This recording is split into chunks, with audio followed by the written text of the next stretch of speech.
आज हम लोग एक छोटा सा टॉपिक कवर करेंगे केमिकल काइनेटिक्स के अंदर ऊष्मा क्षेपीय अभिक्रिया तथा ऊष्मा शोषी अभिक्रिया।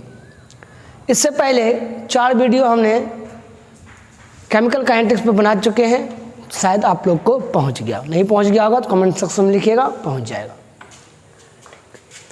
तो आज पढ़ेंगे हम लोग ऊष्मा क्षेपीय अभिक्रिया तथा ऊष्मा शोषी अभिक्रिया। इसका अध्ययन आप लोगों ने 10th क्लास में भी किया होगा, exothermic reaction and endothermic reaction. अब ये क्या है? तो एक्सोथर्मिक रिएक्शन एंड एंडोथर्मिक, तो ऊष्मा परिवर्तन यानी ऊर्जा परिवर्तन के आधार पर रासायनिक अभिक्रिया के 2 प्रकार होते हैं। एक को कहते हैं ऊष्मा क्षेपीय अभिक्रिया और एक को कहते हैं ऊष्मा शोषी अभिक्रिया। अब है कि ऊष्मा क्षेपी का आप लोग ने 10th में क्या पढ़ा था?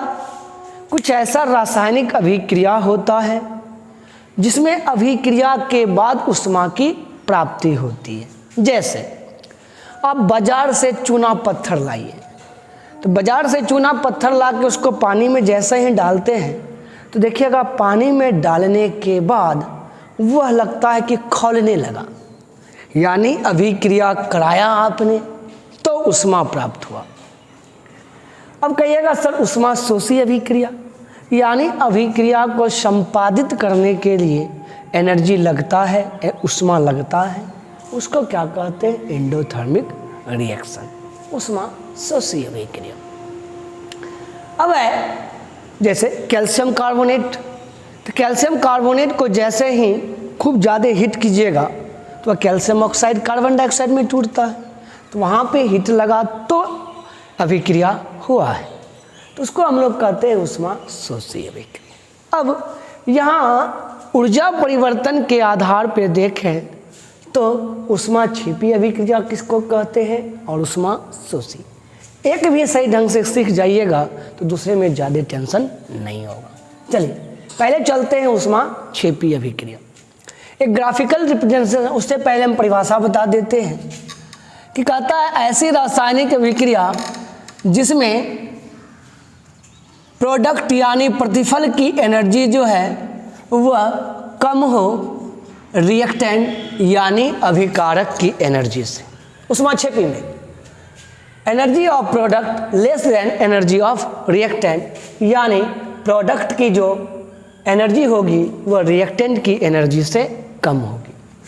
अब इसका एक ग्राफिकल रिप्रेजेंटेशन करते हैं।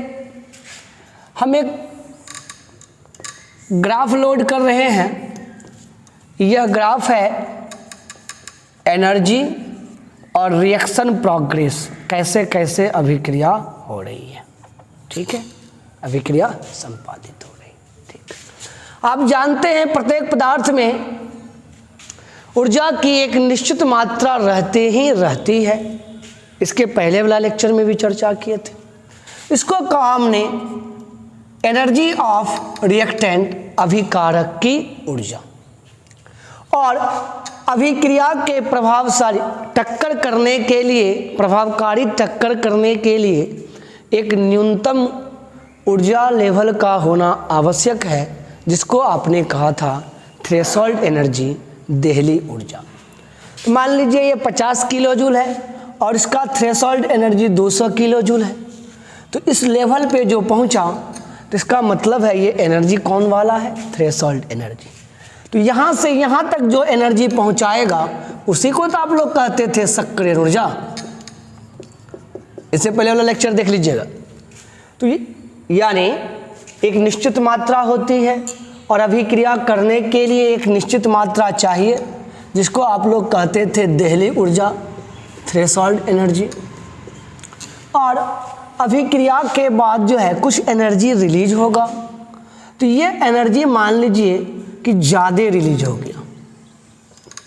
क्या हो गया? ज़्यादा रिलीज हो गया, ज़्यादा एनर्जी रिलीज हो गया, ठीक।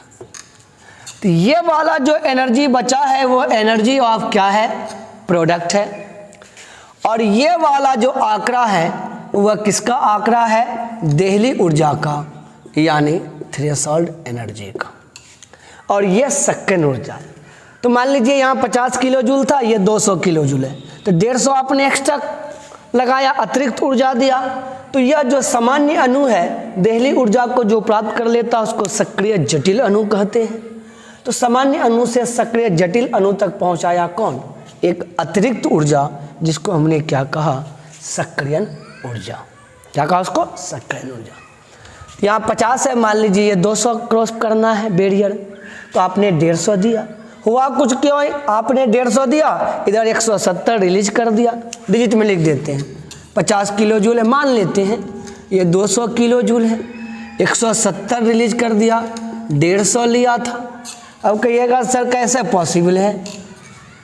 ये कैसे पॉसिबल है? लिया 150, अरे अपना भी तो इसका कुछ एनर्जी लेवल है। जैसे मान लीजिए आपके पास 50 रुपया है, तो आप पिताजी से लिए 150 मेला देखने के लिए। वहाँ जाके हुआ क्या कि पिताजी वाला जो 150 वो खर्चा कर दिया, जेब से भी खर्चा कर देते हैं ना, वही बात हुआ। तो यहाँ पर आपने जो एनर्जी लेवल लिया उसका अपना भी एनर्जी लेवल, जो रिएक्टेंट के पास एक फिक्स एनर्जी लेवल होता है, उसने अपने हिस्से का भी कुछ एनर्जी लेवल हटा दिया। तो यहाँ पर 50 है, अब मान लीजिए 170 रिलीज कर दिया, अब इसके पास कितना बचा? 30 किलो जूल नहीं बचा। तो हमने क्या कहा? ऐसी रासायनिक अभिक्रिया जिसमें प्रोडक्ट की ऊर्जा यानी प्रतिफल की ऊर्जा अभिकारक की ऊर्जा से कम हो, उसे क्या कहते हैं? ऊष्माक्षेपी अभिक्रिया। ठीक है, चलिए इसको लिखते हैं और इधर जो है ग्राफ लोड कर देंगे ऊष्माशोषिक। यदि नहीं समझिएगा तो ऐसे ही ये वाला समझ जाएगा, उसमें कहीं कोई दिक्कत नहीं। चलिए लिखते हैं, ऊष्माक्षेपी अभिक्रिया में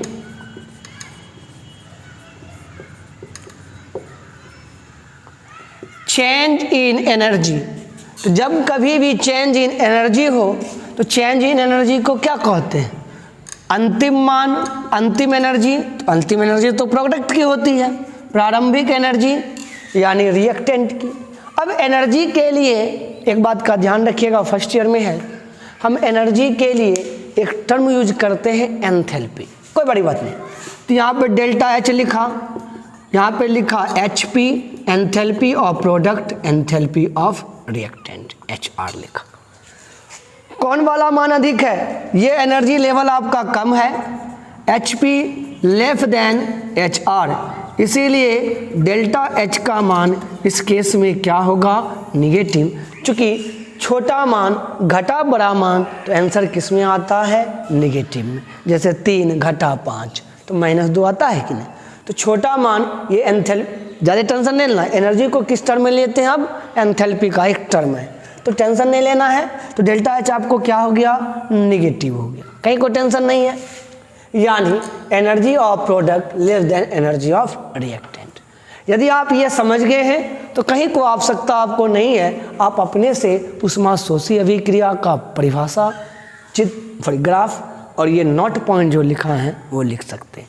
नहीं तो चलिए हम लिखा देते हैं, ऊष्माशोषी अभिक्रिया में चलते हैं।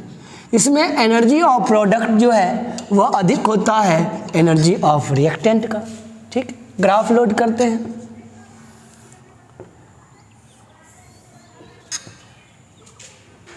एक ग्राफ में एनर्जी लिए हैं, मान लीजिए ये एनर्जी ऑफ रिएक्टेंट है, एक निश्चित चाहिए एनर्जी, और अभिक्रिया के बाद जितना सक्रियण ऊर्जा लिए थे ये आपका है देहली ऊर्जा। मान लीजिए 150 किलो जूल लिया आपने, 120 रिलीज कर दिया। तो ये वाला जो एनर्जी है, एनर्जी ऑफ क्या है? प्रोडक्ट है। चित्र से स्पष्ट लग रहा है, डायरेक्ट ये रिएक्शन प्रोग्रेस है, इधर बढ़ रहा है रिएक्शन। लिख सकते हैं ऊष्माशोषी अभिक्रिया में